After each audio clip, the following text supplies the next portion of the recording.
In today's world where it seems like your friends flake on plans more than you actually see them, the community aspect offered by multi-level marketing companies can seem pretty appealing. These companies and their distributors make it seem like you're not just getting a product, but a big, shiny support system ready to rally behind you through thick and thin.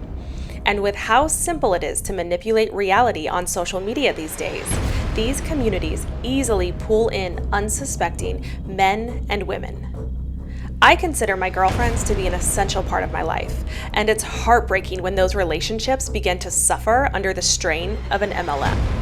If I can warn people about one thing, it's to not have your friends or family join you in an MLM company, because a lot of the time it'll be the end of that close relationship. And I don't say that because I lost my best friend of 8 years to an MLM in 2017. I say that because of the many stories I have heard, the friendships I have personally watched fall apart during my 5.5 years in the MLM industry, and because some of you took it upon yourselves to kindly email me and share your stories of how you lost someone close because of the insidious nature that is multi-level marketing. I joined my first MLM company in 2013, and less than a year later, my best friend joined under me, something I regret so much to this day. She and I became friends in our early 20s and had experienced so much together. We ran half marathons together, we got fit and healthy together, and we even traveled together. Being the Missouri girls that we are, it was fun to travel to places like Dallas, Denver, San Francisco, and the Bahamas together. In 2017, I left my first MLM company. We were a health and wellness MLM, and most people weren't happy. Our income had dropped, and everyone was looking for a new place to go. To make this long story short, she had said she wanted to leave too. I left first, and then she didn't. 3 months after, I received a message saying she could no longer be friends with me. Before I had a chance to respond, I was blocked on every social media platform. I have no doubt this happened because of the influence of my ex upline and the CEO shaming those of us who left. I later found out that only 2 years after I walked away, my ex-best friend finally walked away from the company as well. Although I still talk to a handful of people from my time in the MLM industry, most of them have nothing to do with me. In fact, I was unfriended and blocked by many. The mean girl experience I had in 3 different MLM companies is one of the big reasons I walked away from the industry as a whole. Sometimes it's better to be alone than in conditional friendships. I learned the hard way that not all that glitters is gold.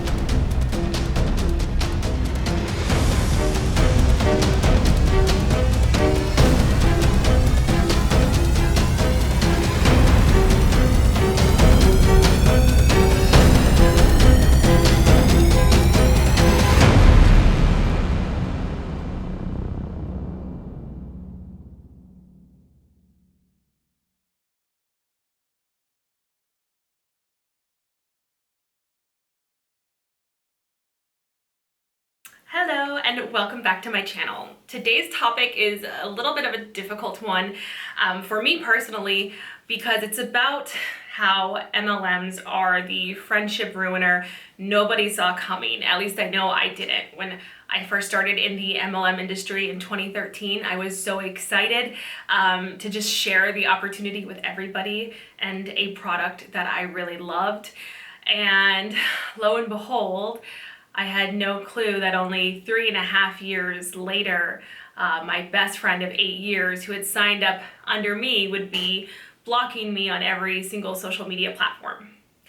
Now, I want to make it very clear before I jump into the interview and everything with today's topic that I believe the people who are in these MLM companies to be victims. I believe the CEOs of these companies or the coaches for network marketers, I believe those people to be the evil, insidious people who know exactly what they're doing and how they're harming regular, everyday people who are just trying to better their lives. And so I am not trying to spread hate or talk badly about any of these distributors and what went on, including my ex-best friend. I harbored a lot of anger and hate towards her for quite some time, and I don't anymore.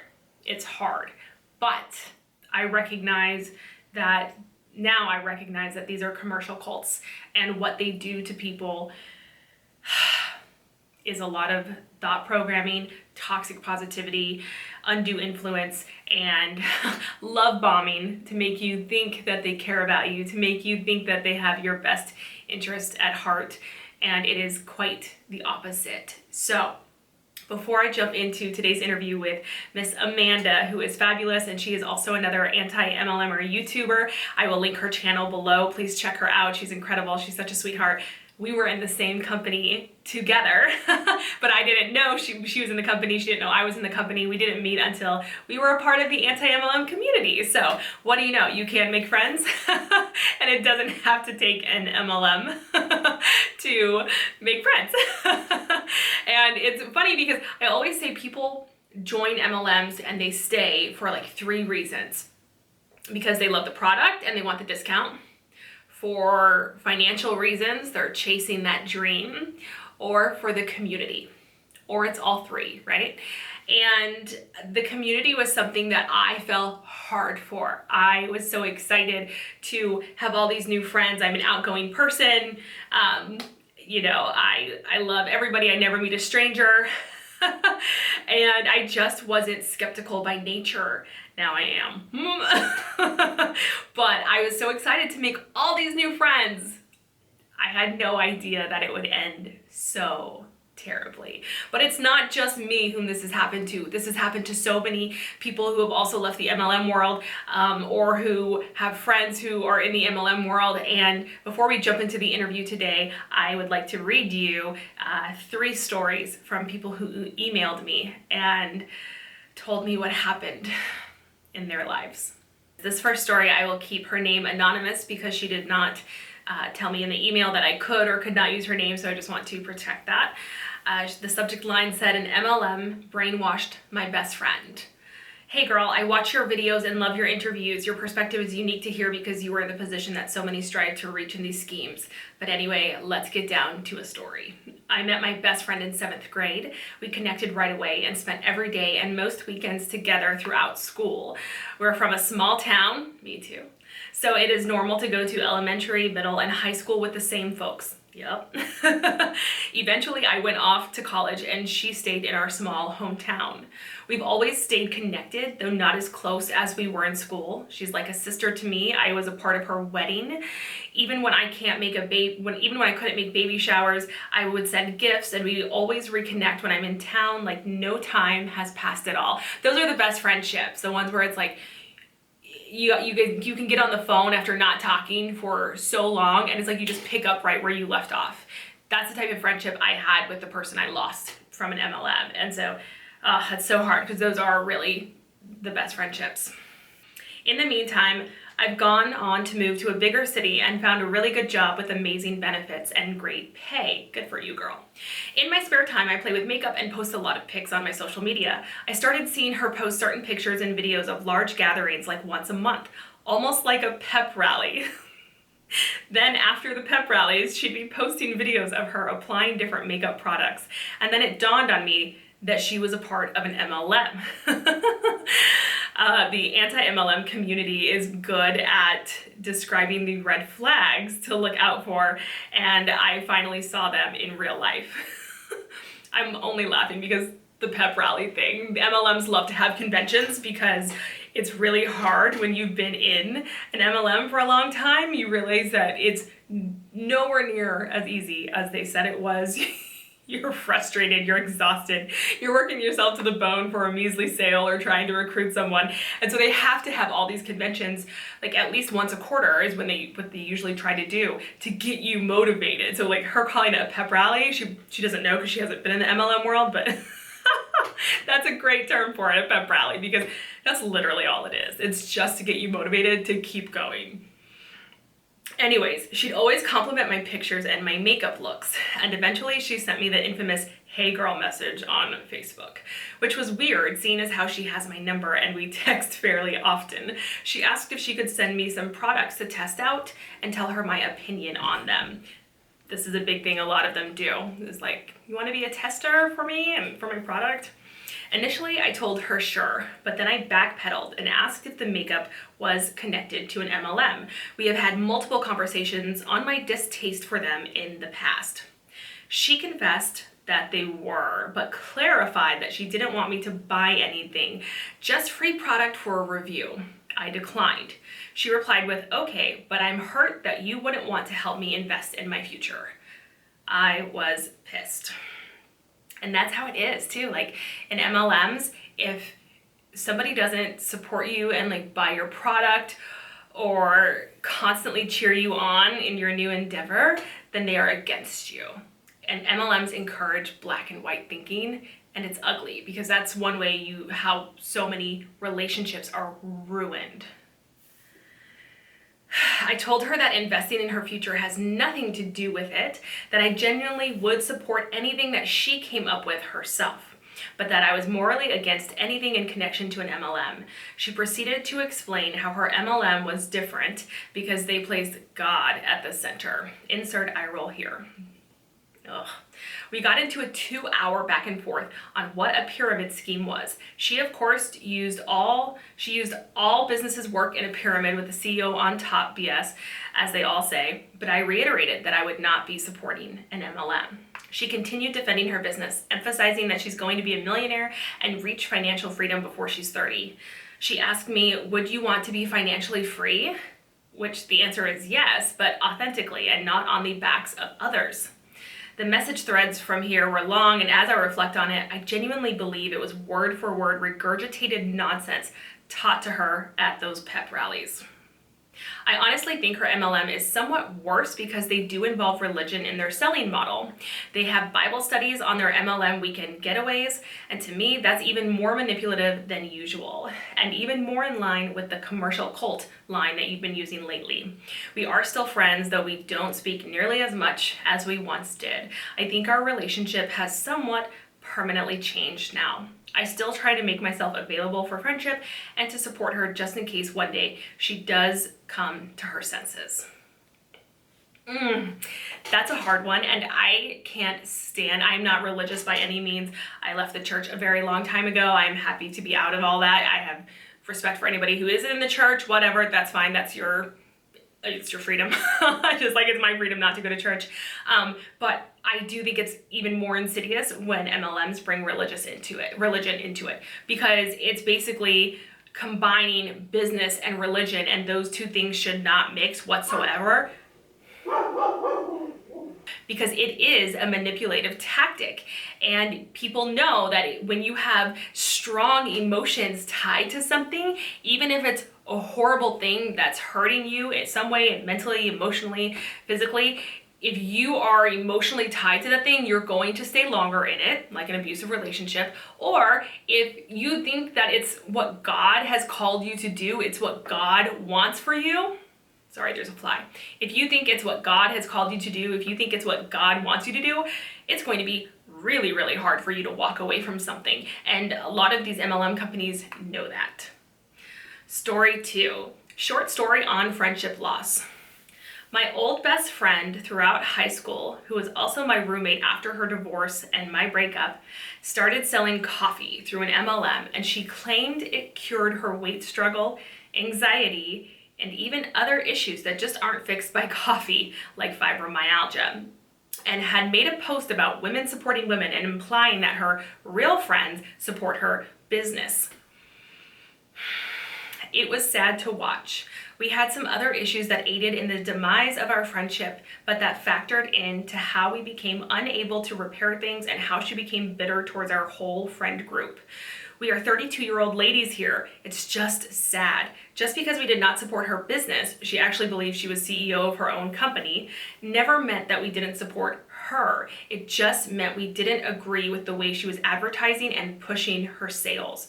Also, she was defending that company like it was her own family, and she never even met the people she was defending. That was a couple years ago, and we haven't spoken since all that.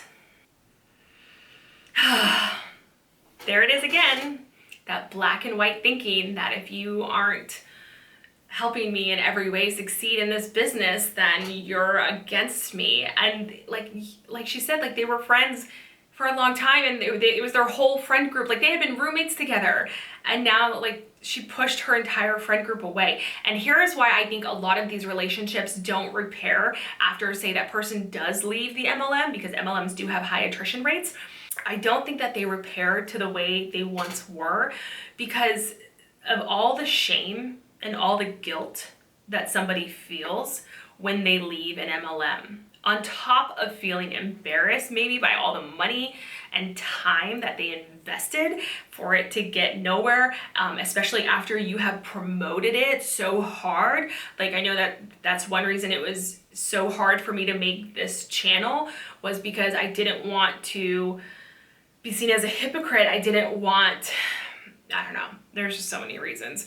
But, you know, at the end of the day, I had to start warning people, because think about where we are right now in the world in 2020 with this pandemic underway, massive civil unrest, people not being able to afford their house payments, everything. And then you have all these MLMs preying on these innocent people who are already being victimized pretty much by our government and everything going on with the pandemic, and who are scared. And now they're going to be giving their money to this MLM in hopes that they can chase this dream, this elusive dream of financial freedom that doesn't exist within these companies. Because even though I was in the top 1%, let me tell you, I never felt free. It was miserable. And think about where they're going to be 1 year from now, when they've woken up and they're like, this is not what I thought it was. They're going to be feeling horribly on top of everything they've had to go through in this awful 2020 of a year. Like, you know, I mean, it's just going to be that much harder on them.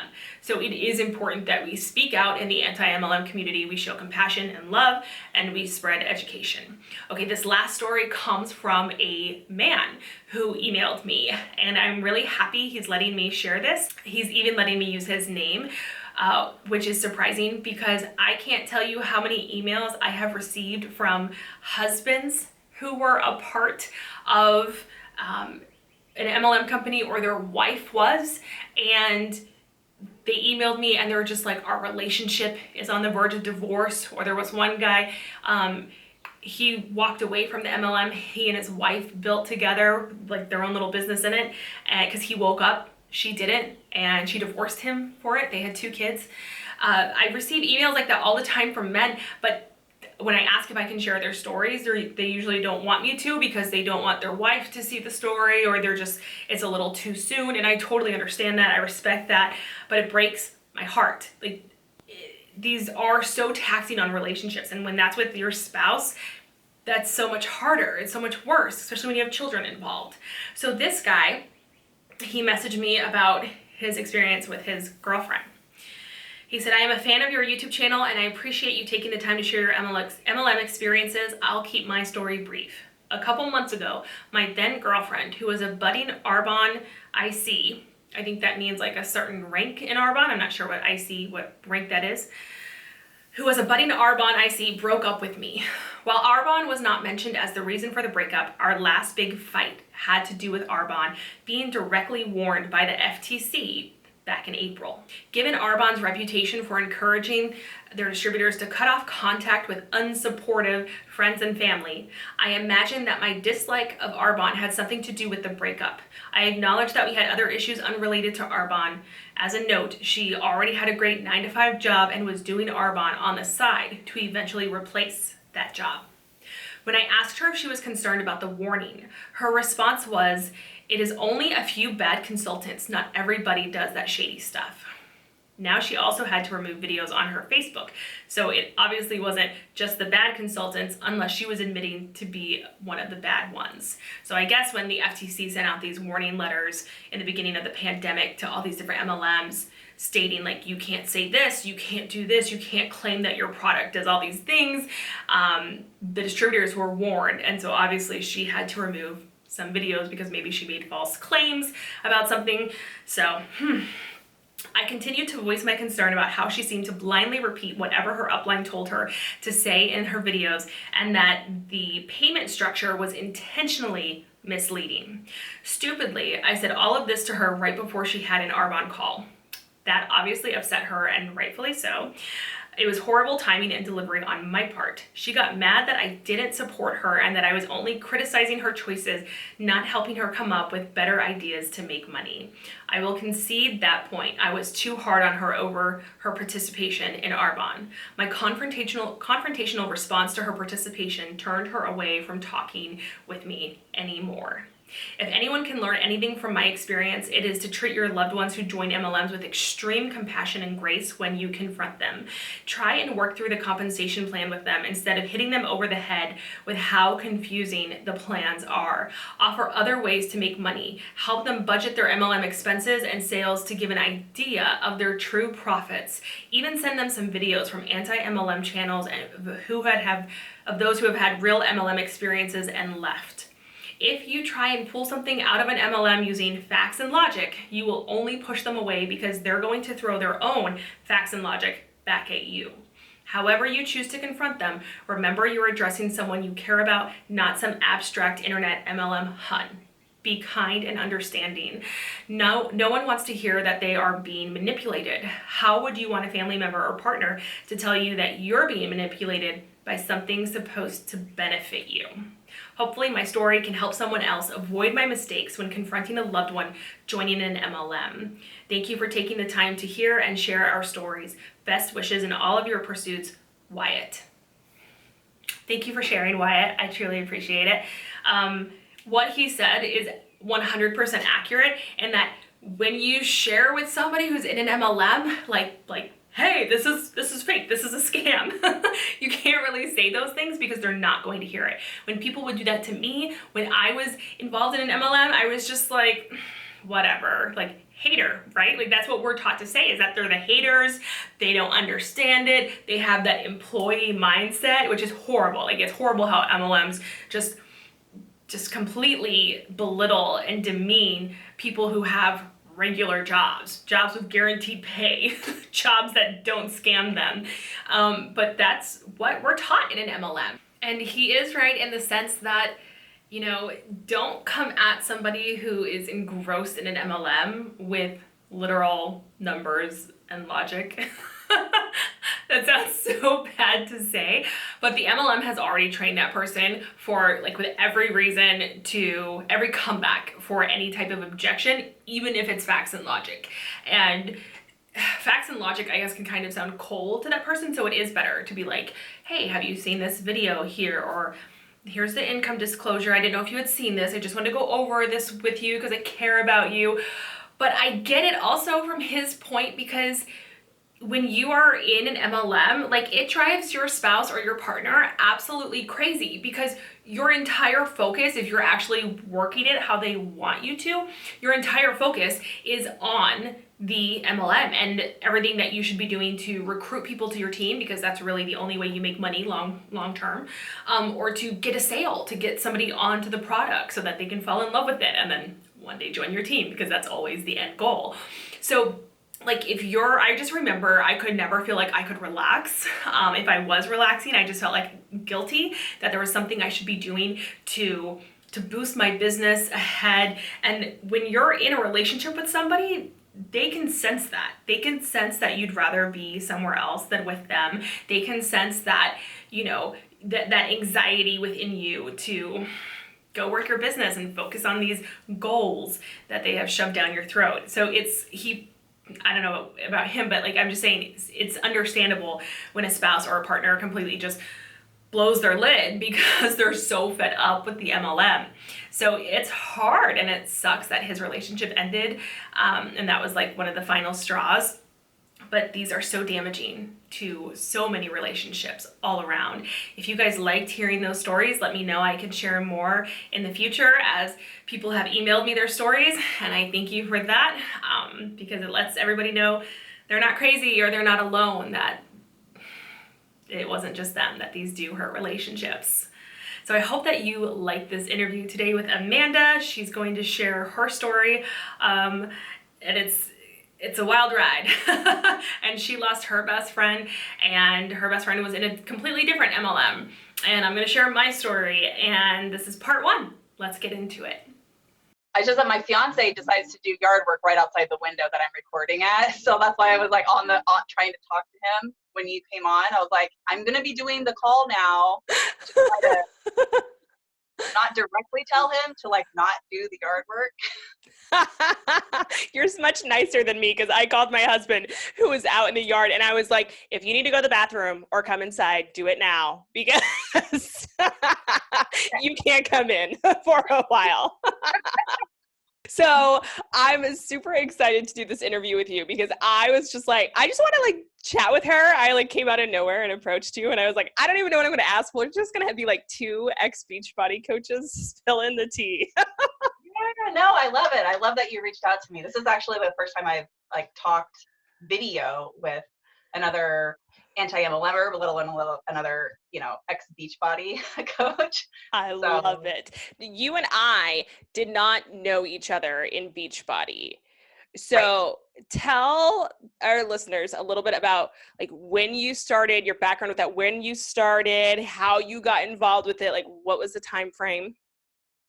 Yeah, so I started my first experience with being introduced to Beachbody was like getting ready for work at a 9 to 5 job as a nurse manager, and I would get ready and I would just see their infomercials. And so at the time, I was approaching my 30th birthday, and I was looking at pictures of myself, and we had just came back from this like all-inclusive cruise vacation. And if you don't gain 10 pounds on a cruise vacation, then you didn't cruise right. Mm-hmm. Mm-hmm. And like I just really couldn't afford to gain an additional 10 pounds like to my waistline, but I did.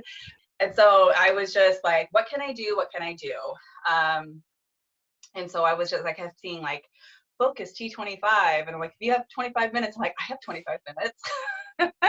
And so I eventually ordered that. And I just, when I ordered it, it was on the phone. And, they try to get you to sign up for the Shakeology and everything. I was like, no, I have my own protein shake brand that I like protein powder that I can make with. And so I just ordered that program. So that was my first like experience with it. What And year was that? That was 2013, I want to say. That was the year I joined too. Really? Yeah, it was big then. And then I wasn't really on, I was on Facebook and starting Instagram, but I wasn't like, there wasn't this huge like influx of people trying to like say, hey, hon, or hey, girl. Or I wasn't getting those messages. So it was purely infomercial. And I was excited. I was losing weight. I lost 18 pounds just from doing that program. And I sold a cup. I didn't sell. So I had a couple coworkers notice that I was losing weight, and I had my energy was better and everything like that, just from just doing the exercise program and just being more mindful of what I was eating. And so I would just give them like the alpha DVD set, say, hey, try it, while I was working on beta or gamma. And they were like, oh, I really like this. I'm going to go ahead and order it. So yeah, that was like my first like experience of like sharing that program. But again, wasn't a Beachbody coach. I just was strictly doing the workout program. I did sign up for the Team Beachbody like website so that I can like log in and work out with other people who are doing T25. And that's when I saw that I was automatically assigned a coach. And I was like, who's this person? It was just some random girl. She never reached out to me. But I don't know what her purpose was at the time. Yeah. And then I kind of plateaued, and I determined that I really needed to focus more on my nutrition and the physique that I wanted. I was seeing myself getting like, skinny fat, and I wanted a more muscular, not muscular in a manly way, but just a little bit more fit and tight look. And so then I hired my brother, who's a real coach. Ah, okay. He did some online personal training with me, and that's how I really got results. But I just kind of did that with him for a couple years and really saw a tremendous weight loss with that. I have rheumatoid arthritis. It's an autoimmune condition. Yeah. And I was going through a lot of stress, both with my marriage and my work. And we were moving back to California. I was living in Oregon at the time. And it caused my immune system to Flare up. Yeah. flare up. I kind of got off of the whole exercising and taking care of my nutrition when I was in so much pain. And I felt debilitated. And it's hard to work out the way that you're used to working out when you feel that debilitated and painful. Mm-hmm. And the whole stress, I was stress eating. So I kind of got off of the macro counting because that's what I did with my brother. And then I slowly kind of gained some weight. And then that's when I was being contacted. This was 2016 now. And that's when I got contacted by a Beachbody coach via Instagram. She was looking at my Instagram, and then I got my first like, "Hey girl" message from her. And she's like, "Well, why don't you try PiYo? It's low impact, and maybe you can do this." And initially she tried to sell it to me with the Shakeology, like the challenge pack. And I was just like, oh, I don't know. And I just thought about it. I put her offer on the back burner. And then I ended up ordering it through Beachbody again, just the program, not through her. But I let her know, and she's like, oh, okay. And then next thing you know, I was just like, because she kept planting those little seeds. And then she just says, why don't you become a discount coach? Try the Shakeology, see if it helps with your rheumatoid arthritis. And at that point, because I just moved back to California, I wasn't set up with a primary doctor, let alone a rheumatologist. So I couldn't get on any like DMARDs or other medications to treat the RA. I was like, yeah, I'll try something with supposed nutritional value to see if that'll help manage my symptoms. And I like the idea that when I had lost a lot of weight, most of it through my brother's program, I was inspirational or inspiring others. So I just thought that would transfer over, and being a discount coach converted to working coach. So, Interesting. yeah. I know it's a pretty long story. It took like 3 years to get me from like first signing up with a Beachbody program to like actually start working as a coach. But yeah, I had started a Facebook page back in 2013, back in like May of 2013 or something. And it was called Josie Quits Cake. And I basically was sharing my weight loss journey because I was just binge eating cake every night. And I was like, I got to find something to like stop doing this. I need accountability. So I was like, I'll just make this public. I'll just share my weight loss journey. That'll keep me accountable. Yeah. And so I started doing it. I was not signed up as a Beachbody coach. I was seeing this group of people I knew from when I used to run half marathons. Like there was a group of us that would do it together, and they were gung-ho into Beachbody, into T25. Like they were constantly throwing up the basically the just worst, like cringiest photos all the time, like showing the product and being like, buy it now. And I was just like, y'all suck. Like, I don't want any of this. I was so turned off. And I remember probably like 4 months into having started my Facebook page and sharing my journey, which I was growing an audience. I remember thinking like, I really miss having protein shakes. They really help level my blood sugar. And so I reached out to a girl I knew from my running group who was not pushy at all. And she offered me to sign up as a discount coach to save money on it. And I said, I would rather pay you more to not sign up. Like, I literally said that. Like there was no way in hell I was going to. And then like 4 months later, I ended up seeing a video from a 15-star diamond in Beachbody, which for those who don't know, that's like the top of the top in Beachbody. And I ended up messaging her because I was like, oh, like I love the product. Okay, if I could get a discount, maybe, and earn some money. And it kind of went from there. But what I noticed later on that I didn't notice right away, and I don't know if you remember this, but to get the discount, I believe from my memory, it was like, I think it cost us after tax $106 for Shakeology after tax. So to get it normally, if you're not signed up, it's like 121, at least back when I was doing it, it was 121 if you weren't signed up as a discount coach.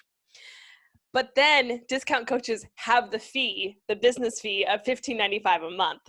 So it Yeah, comes out over 121 anyway. it's a wash.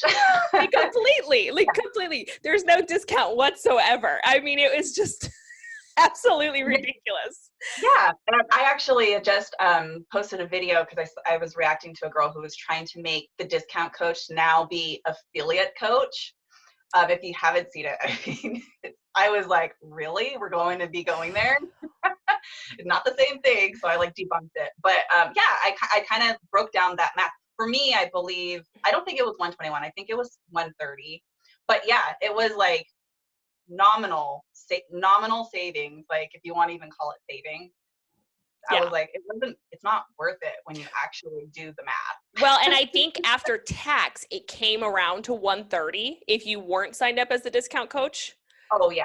So Yeah, you and were then the shipping right. So and you everything. were not, yeah, it was maybe $9, maybe you were saving. Like Yeah. it Which wasn't much at all.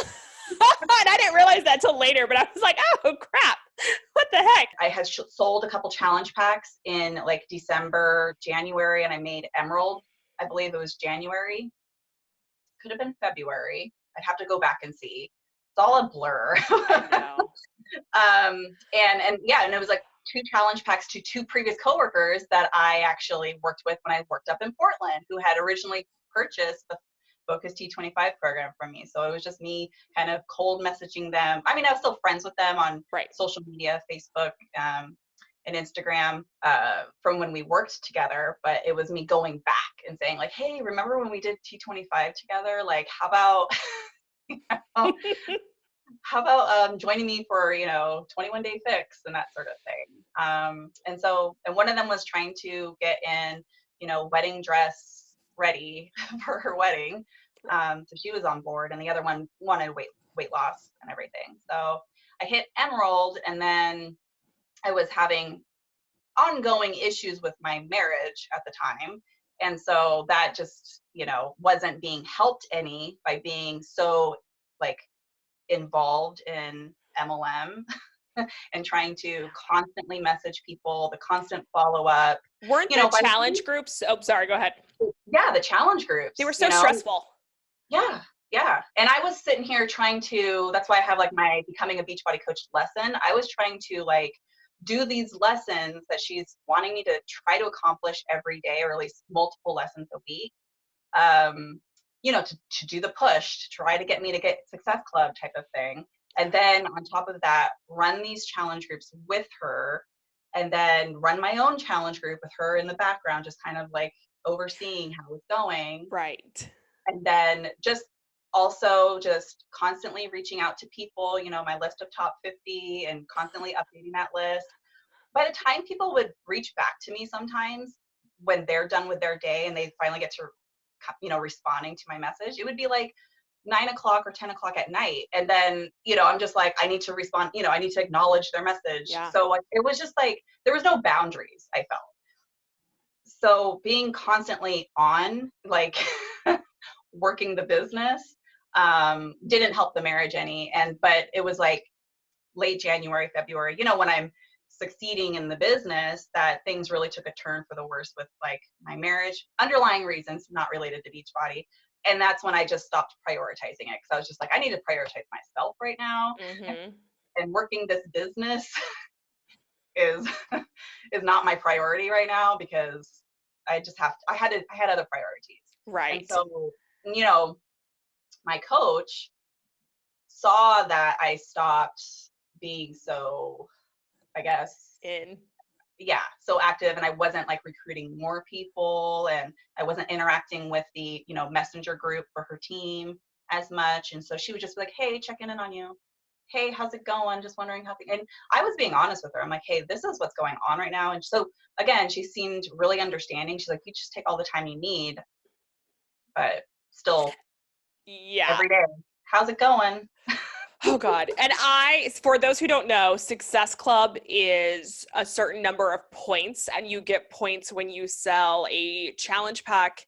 You get points when you sell Shakeology. A challenge pack is a workout program, and Shakeology combined. It's a workout program and Shakeology combined. You get 2 points, Success Club points, and your aim, I think, was like 5 or 6 a month is. Yeah, so And I much. remember like the most I had in 1 month was during a contest, and my upline was like, join me in this contest, we're gonna go all in, and of course created another private group for that. I think I got like 50, and I was exhausted. I was so exhausted, but it was like every single month. Well, and I had a bigger network too. I don't want anyone, because that's the thing with network marketing. Like, I don't like when people are like, oh, well, so and so just didn't work hard enough. That's why they quit. That's why they gave up. Well, if you have a bigger network, of course you're going to get more sales. That Yeah. statistics show that. So for me, like, I just remember the challenge groups constantly being just, I mean, it was everyday thing. This was before you could even schedule posts in Facebook groups. You had to post every day. You had to check in with your challengers, see how they were doing, post assignments or like graphics to motivate them for the 30 days or however long the challenge group was. At the same time, you were also supposed to be taking care of and training your team, recruiting new people, making Mhm. content to recruit said people, and then, I mean, like, also taking care of yourself. It was exhausting. Yeah. Yeah.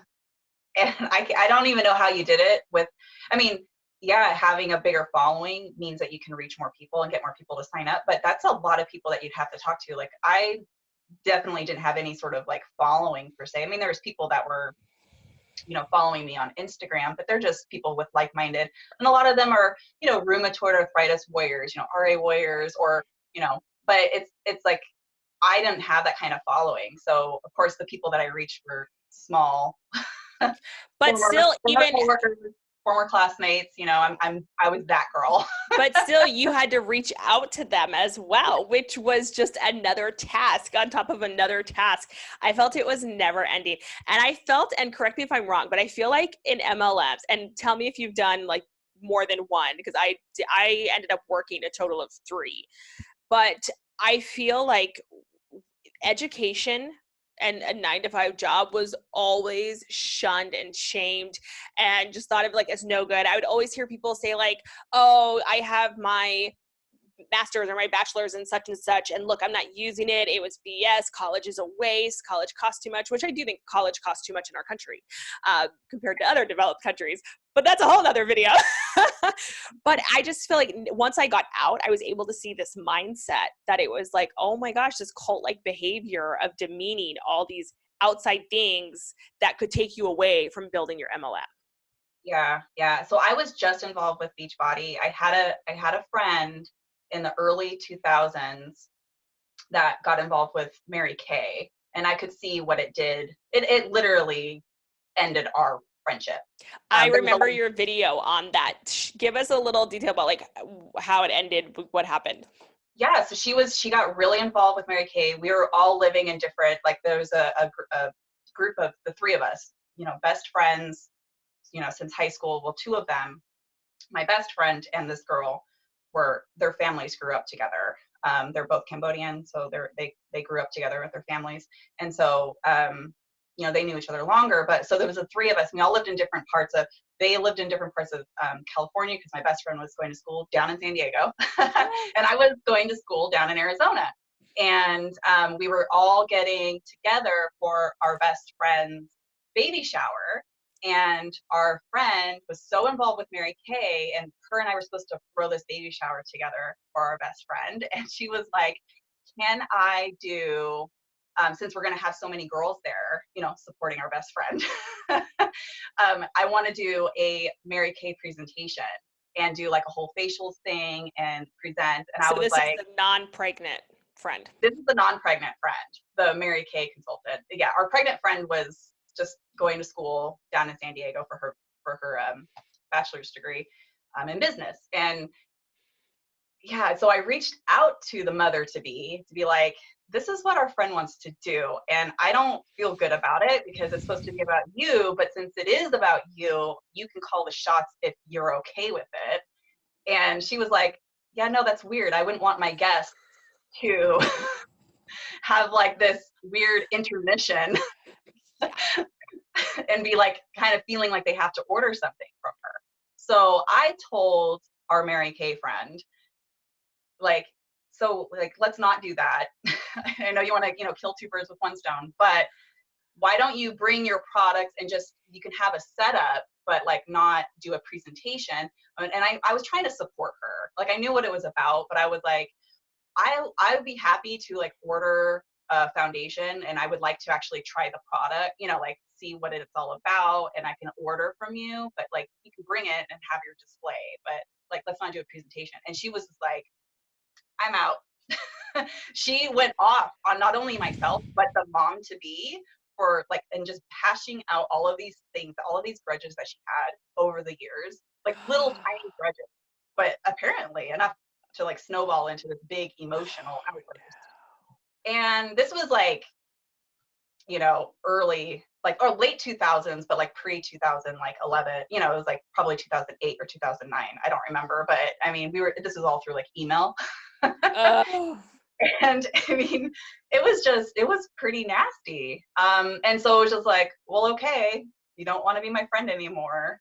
Which is it's kind of irrational behavior, especially from a longtime friend, to all of a sudden just be like shutting it down, completely She was done. like, you don't support me, you don't support my goals. And she was a mom herself, and she's like, I'm just trying to provide for my family, and there would be so much opportunity for me to, and it's all about, she wanted to, yeah, it just wasn't, it was very brainwashed type of Behavior. response. Had you noticed before she joined Mary Kay that she had ever been like that, or did you see her personality and behavior change over time? It changed. She was a very mellow, easygoing, going with the flow kind of lady. Motherhood, it can change how a person is. The priorities are going to be different. But all of a sudden, when she moved to where she moved to, she was, I think this is what it was. She got involved in Mary Kay because she got involved. Um, she said a woman came to her door and was promoting religion. So I can only imagine it was either Mormonism or Oh what's no. the other? They have like the Watchtower. What's the other? The Jehovah's Witness? Jehovah's Witness. Because those are the only ones that I can think of that go door to door. You know what I mean? Mm-hmm. Oh yeah, we had some come just last year, and my husband was doing yard work, and I went to the door for something. I was going to ask him a question, and I see these two young men approaching him from down our street, and I saw they had just left somebody else's door, and they were in these like white long sleeve button up shirts with the collar, carrying their little like Bibles or something, and I had a really bad day. I don't remember what happened, but they were approaching him, and then they saw me at the door, and they were like, and they went to say something, and I was like, go, get. Like, I was not playing, and I feel bad for being rude. But my husband was like, well, I'm glad you said something, and I didn't have to. But so they were still Mary Kay when they. Yeah, so it started with her joining this church, and I remember her reaching out to me. This was about maybe 6 months prior to this fallout. She reached out to me saying, she's like, oh my gosh, Amanda, I found God and he's so good. This is somebody who's traditionally from a Cambodian upbringing. So, I'm Christian myself, but I was like, so I was being supportive of whatever, I'm supportive of whoever's religious or spiritual, affiliation is. So I was like, oh, cool, but so it started off like she was really excited, right? Because this was something new and everyone was assumingly very opening, arms wide open, welcoming her. And then it was maybe just a month or two later, she's like, I joined Mary Kay. And so it was like the girl that, introduced me to the church, she has her own Mary Kay business, and she told me how good she's doing. And so now I'm going to sell it too. And she was talking about how she wanted to build this business for her son, and, Mm-hmm. have that, because she always was taking, she originally was going to school up in Humboldt County, which is very North California. And she left school. And so she was working these just odds and ends jobs. So I think she really, really was wanting something that she felt could provide more for her family. And I believe that whoever that Mary Kay rep was saw how vulnerable she was. And because my friend is inherently very easygoing, she's almost really gullible to a fault. Like, doesn't ask questions, she just does what, if it sounds good, she'll do it. Mm-hmm. um Yeah. yeah, she was taken advantage of. And then, once, especially if she got involved in a church atmosphere that is very cult-like, which is my suspicion. I don't know for certain. um, and then, you get involved in an MLM, which by nature can mirror said religion, Absolutely. cults. I grew up in an And, evangelical, fundamental, charismatic church. I mean, speaking in tongues, slaying in the spirit, falling back with the head on it. I mean, wow. girl, you cult-like behavior. So yes, you can speak Yeah. freely. Yeah, so it was just a really unfortunate, and then her being gullible and naive by nature, it was just, it was, you know, it was easy for them to rope her in, and then of course she got brainwashed very easily. And it's And sad unfortunately, because it's sad because I find that churches like that, they prey on you through guilt and shame, through, like, if you don't do that, or I shouldn't say shame, guilt and fear. So, if the fear is, if you don't do X, Y, and Z, God's not going to bring you up, you're going to go to hell. And then which is extremely fearful. And then the guilt of it is like, oh, well, don't you need to save other people? You need to help people. Like, don't you want to be a good Christian and do God's work, yada, yada, or like, you can never do enough to be elevated to that status. And I found that in an MLM, it's the same thing, except they prey more on your emotional state when it comes to like finances and like your why. I mean, how many times did we hear, or did I say, like, your why should make you cry? That's oh my God, so embarrassing. But it's I, like, I never heard that before until I was talking about the why video, my Beachbody lesson, and I was like Googling like that, like, for clips for my video, and I was like, what is this why, the why should make you cry BS? yeah, well, and when I said it, I would say, which I was pretty much like, now looking back, I'm like, oh my God, I was the blind leading the blind. But I would say things like, your why should make you cry. Otherwise, you don't have an emotional attachment to your why. You're not going to work as hard. I wasn't thinking like, oh my gosh, of course, the MLM wants you to have an emotional attachment so they can keep you plugged into their cult longer. Yeah.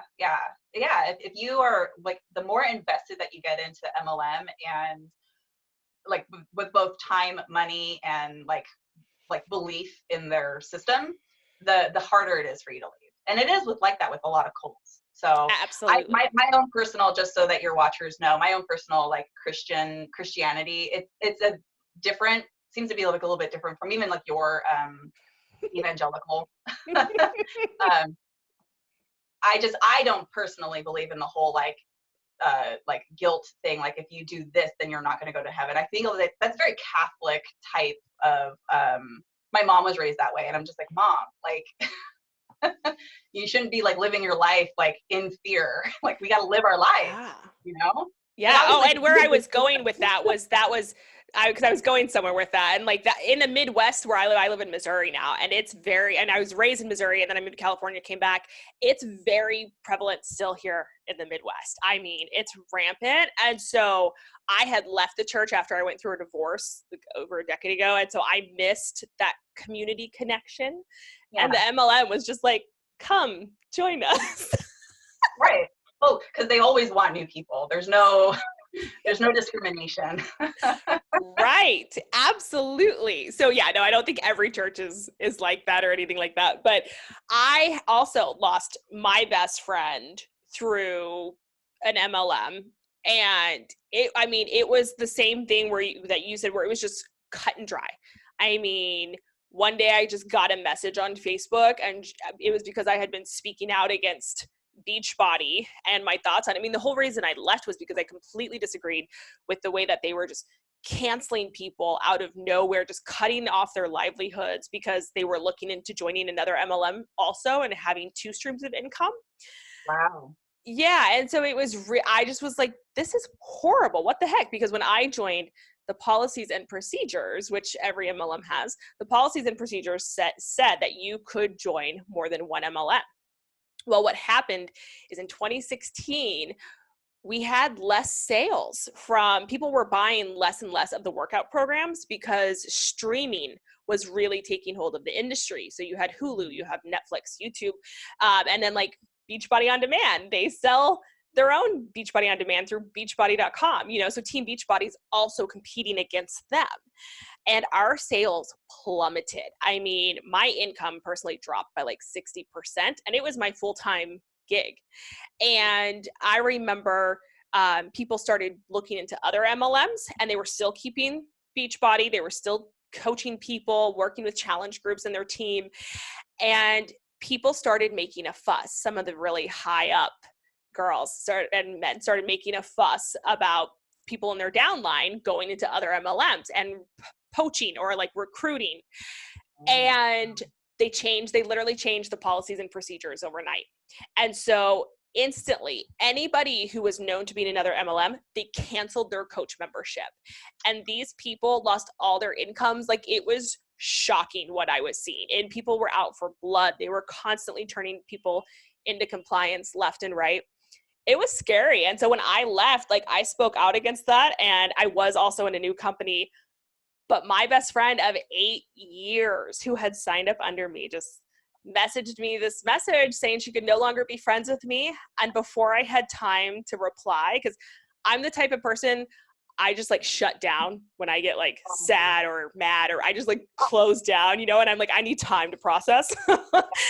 And that's what I did. I was like, I need time to process. And within a few hours, she had blocked me on every social media platform.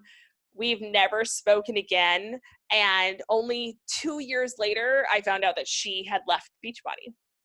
But she still doesn't want to talk to you? We have not talked. So what happened? Did your friend leave? I'm sorry, go ahead. Oh, no, I was going to say, did your friend leave? But go ahead.